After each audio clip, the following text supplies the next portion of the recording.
দামাল ঘটির লড়াই নয়, এইবার হতে চলেছে এমন এক ফুটবল যুদ্ধ যার জন্য অপেক্ষা করছিল গোটা দেশ।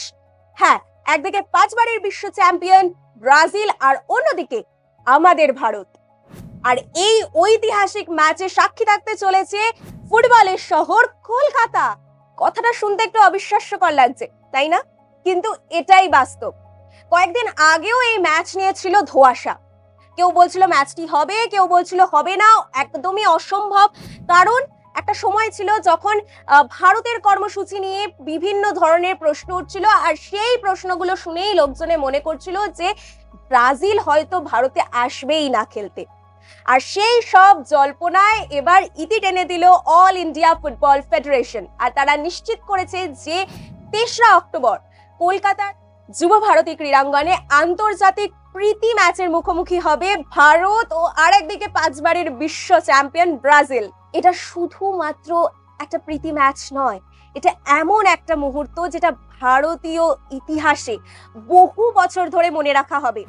কারণ এই প্রথম ব্রাজিলের সিনিয়র ইন্টারন্যাশনাল মেন্স টিম ভারতে খেলতে আসছে, তাও ভারতের বিরুদ্ধে। আর এই যে ভেন্যু হিসেবে কলকাতাকে বেছে নেওয়া হয়েছে না, তার কারণ হলো কলকাতার সঙ্গে যে ফুটবলের সম্পর্ক সেটা শুধুমাত্র একটা খেলার সম্পর্ক নয়, কলকাতার সাথে ফুটবলের সম্পর্ক হলো আবেগের সম্পর্ক।